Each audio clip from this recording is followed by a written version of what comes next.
Hi guys, mayroon tayong manok guys. So, ang gagawin natin nito, palalambutin lang natin.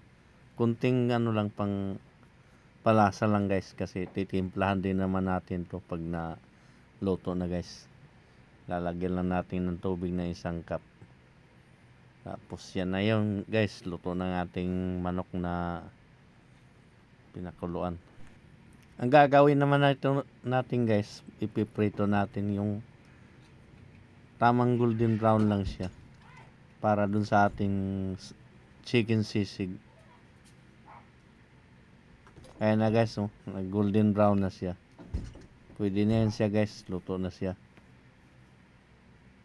Gagawin natin nito guys, kakalasin natin yung laman dun sa buto. Hiwa-hiwain natin ng maliit bago titimplahan ng mga ricados. Guys, kung nagustuhan na itong video na to guys, pakishare naman. Salamat sa walang sawang suporta guys. Gagawa tayo ng chicken sisig. Nagayat-gayat ko muna yung mga laman guys bago titimplahan ng mga ricado. Guys, kung hindi pa niyo ito nasubukan nyo guys, try nyo guys. Masarap to guys. Chicken sisig. Bali, gayat-gayatin lang natin yung mga laman ng pritong manok natin guys bago natin titimplahan.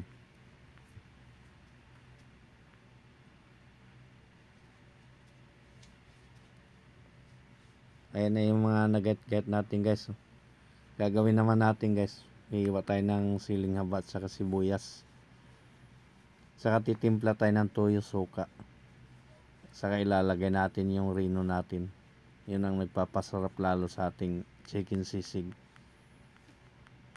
Halu-haluin lang guys, saka ilagay natin doon sa nahiwa-hiwa nating manok, saka dagdag na rin natin sibuyas, siling haba at saka mayonnaise.